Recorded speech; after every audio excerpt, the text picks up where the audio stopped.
At the mention of the term serial killer, the name Ted Bundy is frequently one of the first to come to mind. Between 1974 and 1978, Bundy murdered numerous young women across the United States.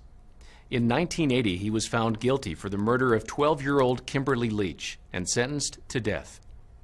After more than a decade of denials, he eventually confessed to 30 murders, and in 1989, Ted Bundy was executed.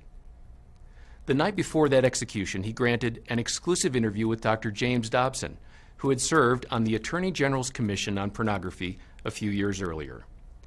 Bundy had come to the realization that pornography, while it didn't cause him to commit the murders, was a major contributing factor in what he called behavior too terrible to describe. This was the main message that Bundy wanted to communicate, and he believed that Dr. Dobson would not twist the message as perhaps the mainstream media would. During the interview you're about to see, Bundy stated, "You are going to kill me, and that will protect society from me. But out there are many, many more people who are addicted to pornography, and you are doing nothing about that." 20 years later, we offer this powerful and sobering look back at Dr. Dobson's interview. Now, the Ted Bundy story is, of course, an extreme example of the harm caused by pornography. Our intention is not to be alarmist, nor to say that pornography always leads to such deep pathology. This disturbing example does, however, serve to remind us of the untold harm pornography causes individuals, families, and communities. Whether it's through addictions, sexual abuse, child exploitation, skyrocketing STIs, distorted views of sexuality, or divorce, it's hard to deny the negative effects pornography has on society. On his daily radio program, Dr. Dobson shared about the remarkable circumstances surrounding this interview and the media firestorm that followed. Now, here is that historic discussion with Ted Bundy, as recorded on the eve of his execution back in 1989.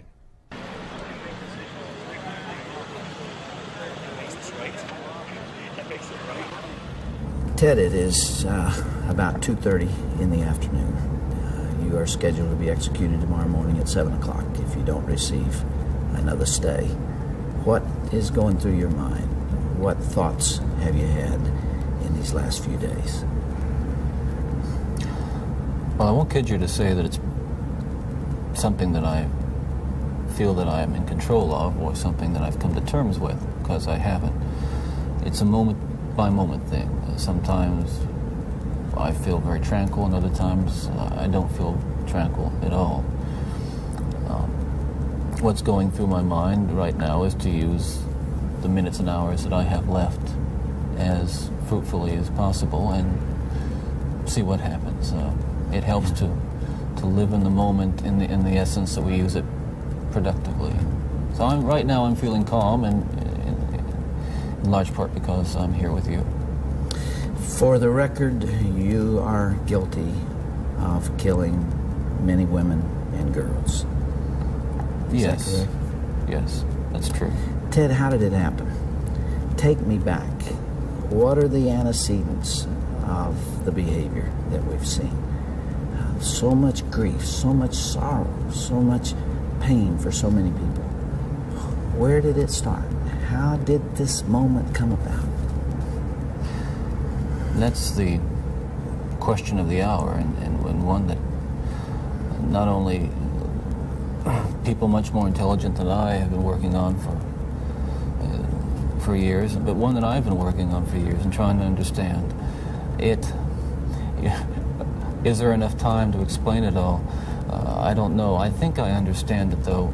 Understand what happened to me, to the extent that I can see how certain feelings and ideas developed in me to the point where I began to act out on them. Certain very violent and very destructive feelings.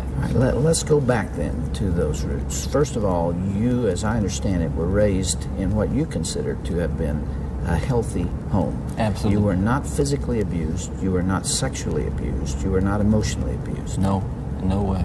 And that's part of the tragedy of this whole situation, is because I grew up in a wonderful home with two dedicated and loving parents, one of 5 brothers and sisters.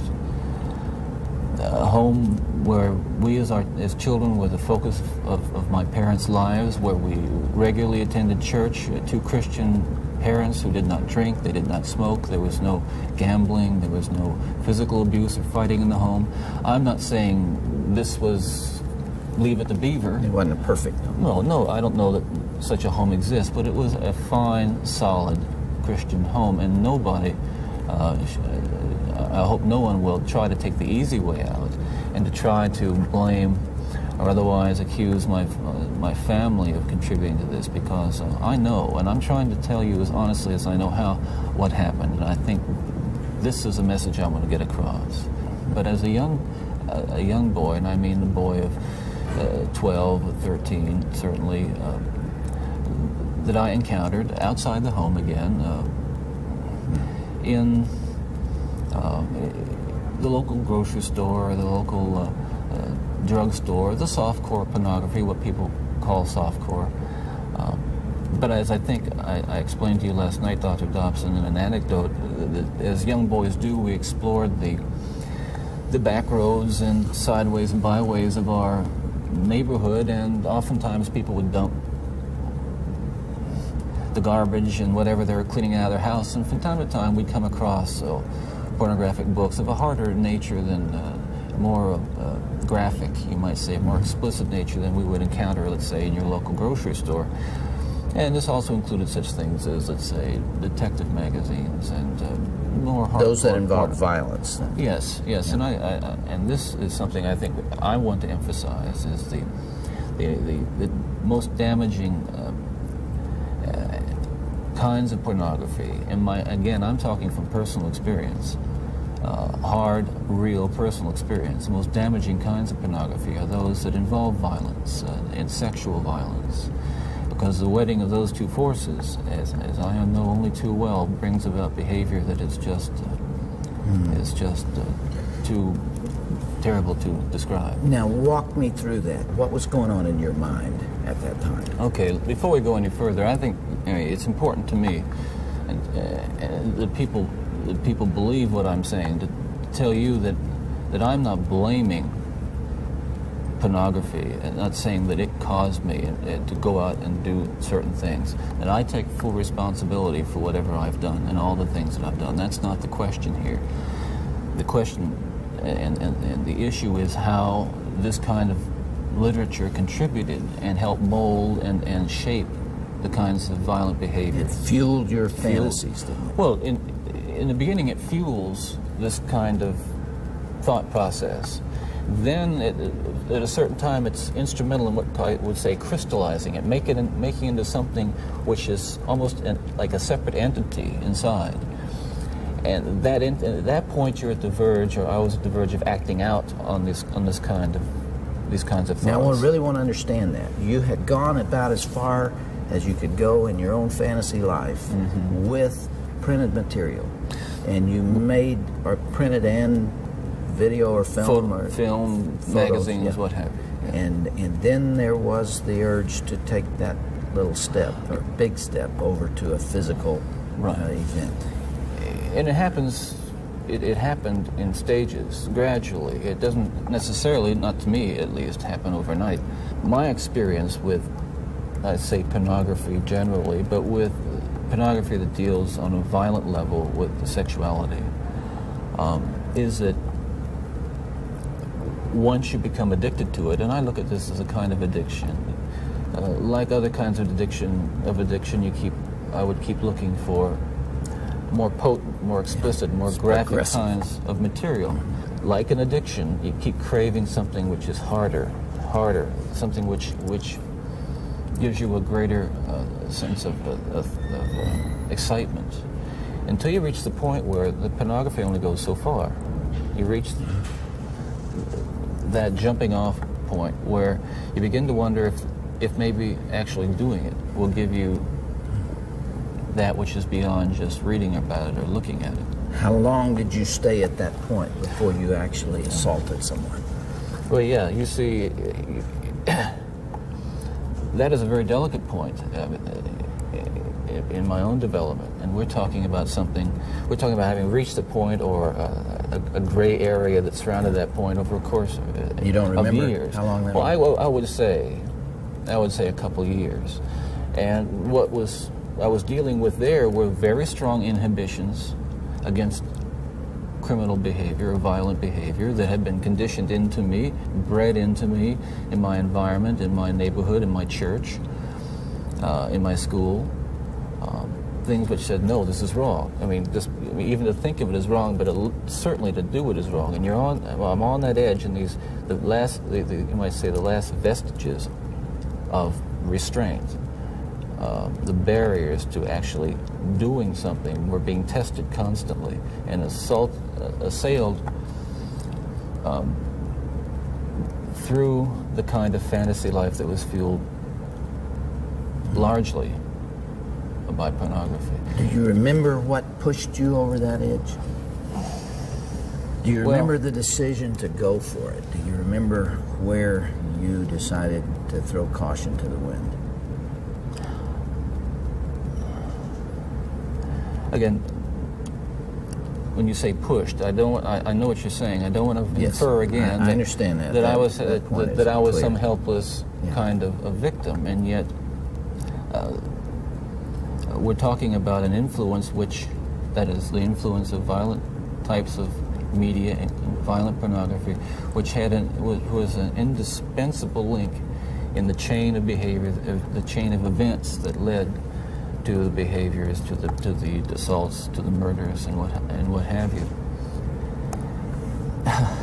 It's a very difficult thing to describe.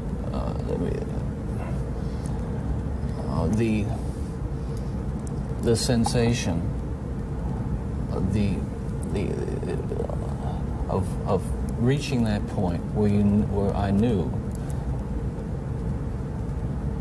that it was like something had, say, snapped, that I knew that I couldn't control it anymore, that these barriers that I had learned as a child, that had been instilled in me, were not enough to hold me back with respect to seeking out and harming somebody.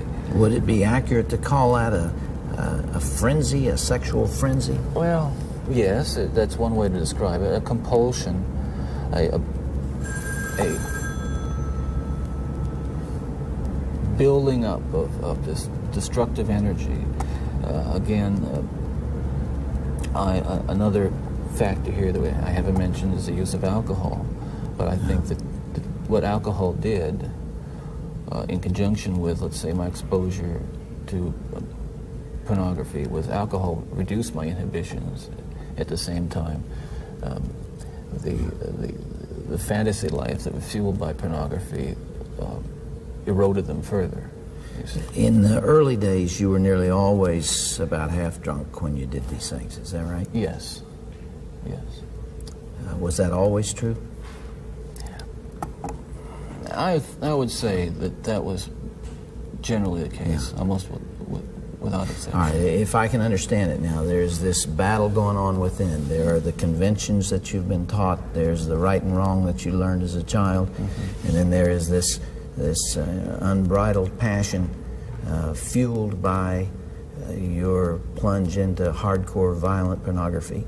And those things are at war with each other. Yes. And then with the alcohol diminishing the inhibitions, you let go. Well, yes, and you can summarize it that way, and that's accurate, certainly. And it just occurred to me that some people would say that, well, I've seen that stuff and it doesn't do anything to me. And I can understand that. Virtually everyone can be exposed to so-called pornography, and while they're aroused to it to one degree or another, not go out and do anything wrong. Addictions are like that. They affect some people more than they affect others. Well, but there is a percentage of people affected by hardcore pornography in a very violent way, and you're obviously one of them. That was a major component, and I don't know why I was vulnerable to it. All I know is that it had an impact on me that was just so central to the development of the violent behavior that I engaged in. Ted, after you committed your first murder, what was the emotional effect on you? What happened in the days after that?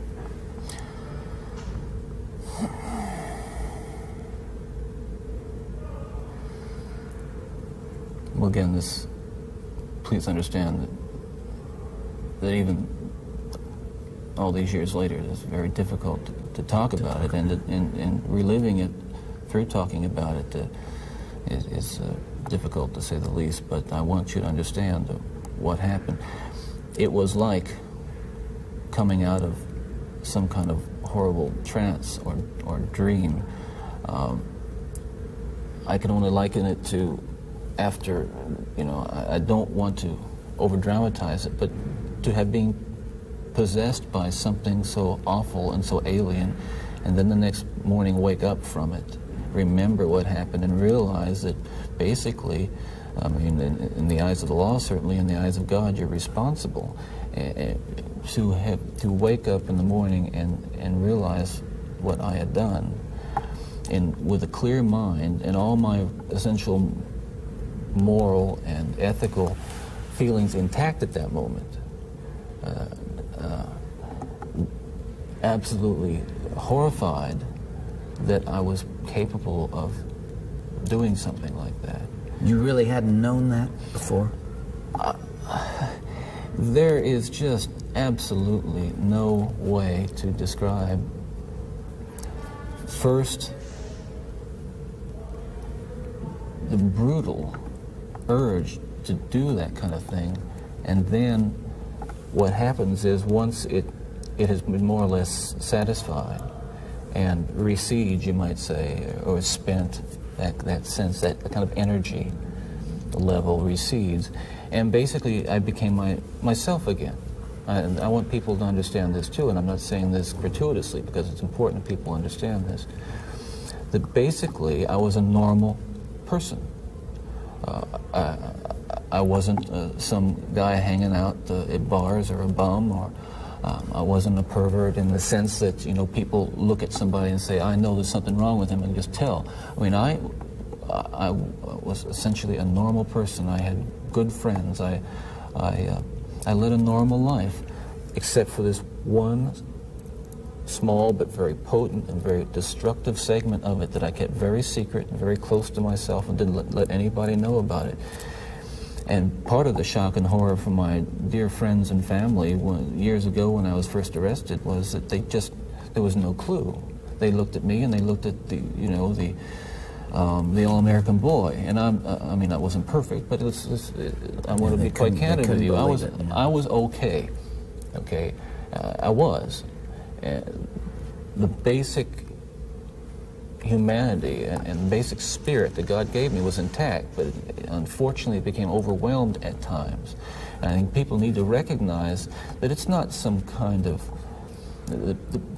those of us who have been so much influenced by violence in the media, in particular pornographic violence, are not some kinds of inherent monsters. We are your sons and we are your husbands. And we grew up in regular families. And pornography can reach out and snatch a kid out of any house today. He snatched me out of my home. It snatched me out of my home 20, 30 years ago. And as diligent as my parents were, and they were diligent in protecting their children, and as good a Christian home as we had, and we had a wonderful Christian home, there is no protection against the kinds of influences that are loose in a society that tolerates. You feel this really deeply, don't you? Ted, outside these walls right now, there are several hundred reporters that wanted to talk to you. Yeah. And you asked me to come here from California because you had something you wanted to say. This hour that we have together is not just an interview with a man who's scheduled to die tomorrow morning. I am here, and you're here because of this message that you're talking about right here. You really feel that hardcore pornography and the doorway to it, softcore pornography, is doing untold damage to other people and causing other women to be abused and killed the way you did others. Listen, I'm no social scientist, and I haven't done a survey. I mean, I don't pretend that I know what John Q. Citizen thinks about this. But I've lived in prison for a long time now. And I've met a lot of men who were motivated to commit violence just like me. And without exception, every one of them was deeply involved in pornography, without question, without exception, deeply influenced and consumed by an addiction to pornography. There's no question about it. The FBI's own study on serial homicide shows that the most common interest among serial killers is pornography. Yeah, that's true. And it's real. It's true. Ted, what would your life have been like without that influence?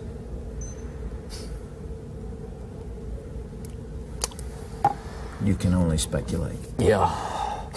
Well, I know it would have been far better, not just for me, and it's, excuse me for being so self-centered here.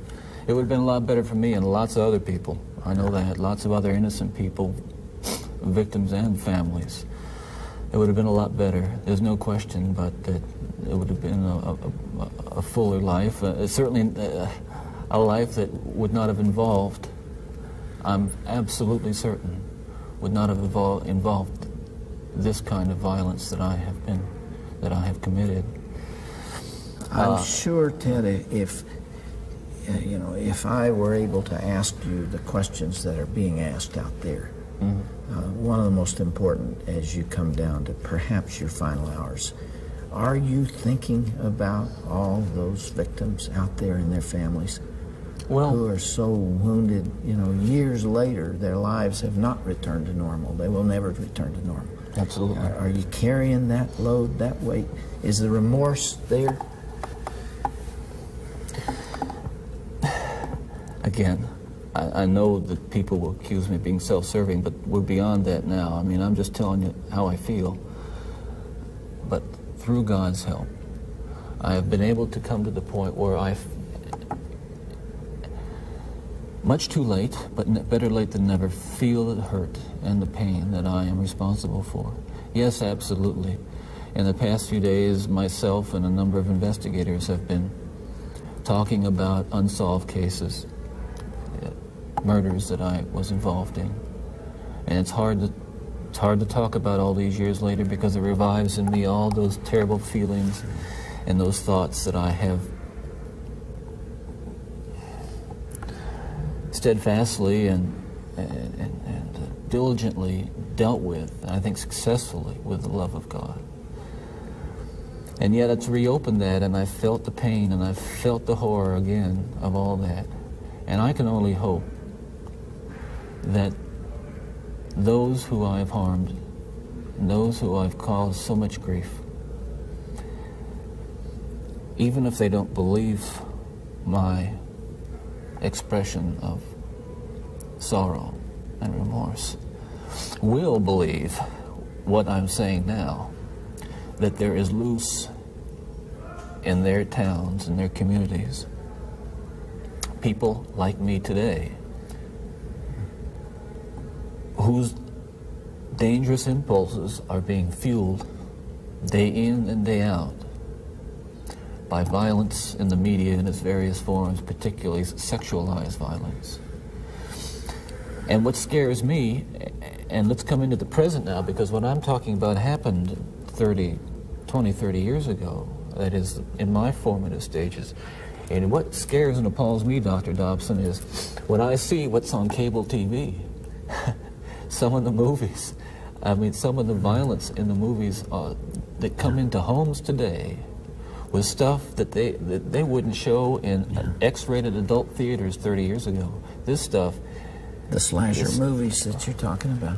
That stuff is, I'm telling you, from personal experience, the most, that is graphic violence on screen, particularly as it gets into the home to children who may be unattended or or unaware that they may be a Ted Bundy who has that vulnerability to that predisposition to be influenced by that kind of behavior, by that kind of movie, that kind of violence. There are kids sitting out there switching the TV dial around and come upon these movies late at night, or I don't know when they're on, but they're on and any kid can watch them. It's scary when I think what would have happened to me if I had seen. I mean, scary enough.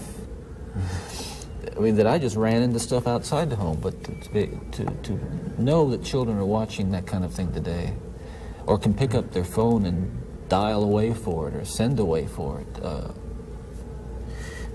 Can you help me understand this desensitization process that took place? What was going on in your mind? Well, by desensitization, I describe it in specific terms is that each time I'd harm someone, each time I'd kill someone, there'd be an enormous amount, especially at first, enormous amount of horror, guilt, remorse afterwards. But then that impulse to do it again would come back even stronger. Now, believe me, I didn't. The unique thing about how this worked, Dr. Dobson, is that I still felt in my regular life the full range of guilt and remorse about other things, regret and... but you had this compartmentalized... This compartmentalized, very well-focused, very sharply focused area where it was like a black hole. It was like a, like a crack, and everything that fell into that crack just disappeared. Does that make sense? Yeah, it does. One of the final murders that you committed, of course, was apparently little Kimberly Leach, 12 years of age. I think the public outcry is greater there because an innocent child was taken from a playground. What did you feel after that? Were there the normal emotions 3 days later? Where were you, Ted? I can't really talk about that right now. That's too painful. I would like to be able to convey to you what that experience is like, but I can't. I won't be able to talk about that. Okay.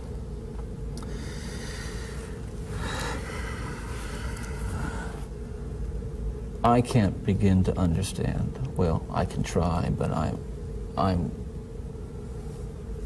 aware that I can't begin to understand the pain that the parents of these children that I have and these young women that I have harmed feel. And I can't restore really much to them, if anything. I won't pretend to, and I don't even expect them to forgive me, and I'm not asking for it. That kind of forgiveness is of God, and if they have it, they have it. If they don't, well, maybe they'll find it someday. Do you deserve the punishment the state has inflicted upon you? That's a very good question, and I'll answer very, very honestly. I don't want to die. I'm not going to kid you. I'll kid you not. I deserve certainly the most extreme punishment society has, and I think society deserves to be protected from me and from others like me. That's for sure. I think what I hope will come of our discussion is I think society deserves to be protected from itself, because as we've been talking, there are forces at loose in this country, particularly, again, this kind of violent pornography, where, on the one hand, well-meaning, decent people will condemn behavior of a Ted Bundy while they're walking past a magazine rack full of the very kinds of things that send young kids down the road to be Ted Bundys. That's the irony. We're talking here not just about more. We're talking. What I'm talking about is going beyond retribution, which is what people want with me. Going beyond retribution and punishment, because there is no way in the world that killing me is going to restore those beautiful children to their parents and correct and soothe the pain. But I'll tell you, there are lots of other kids playing in streets around this country today who are going to be dead tomorrow and the next day and the next day and next month because other young people are reading the kinds of things and seeing the kinds of things that are available in the media today. Ted, as you would imagine, there's tremendous cynicism about you on the outside, and I suppose for good reason. I'm not sure that there's anything that you could say that people would believe. Some people would believe. Yeah. And yet, you told me last night, and I have heard this through our mutual friend John Tanner, that you have accepted the forgiveness of Jesus Christ and are a follower and a believer in Him. Do you draw strength from that as you approach these final hours? I do. I can't say that it's going to be being easy. in the valley of the shadow of death is something that I've become all that accustomed to, and that I'm strong and nothing's bothering me. Listen, it's no fun. It gets kind of lonely, and yet I have to remind myself that every one of us will go through this someday, in one way or another, and countless millions who have walked this earth before us have. So this is just an experience which we all share. And yeah, right on. I think you'll agree that was a sobering exchange between Ted Bundy and Dr. James Dobson, recorded on the eve of Bundy's execution in 1989. Dr. Dobson and Focus on the Family are committed to helping families who are living in the midst of the sexualized culture of which Ted Bundy warned. We're active in fighting for laws and court decisions that will protect society from sexual deviancy. Through our counseling team, we offer practical help and support for families who have been hurt by pornography. And through our website, pureintimacy.org, we provide help for sexual brokenness, protection from sexual harm, and a vision of God's design for sexuality. Here at Focus on the Family, we believe that understanding and living out God's design for sexuality will help counter the devastating effects of living in a pornographic culture. It would be our privilege to come alongside you if there's anything we can do to help you or your family. You'll find helpful resources and links, as well as our contact information, at focusonthefamily.com. And once again, for our specific outreach on healthy sexuality, visit pureintimacy.org.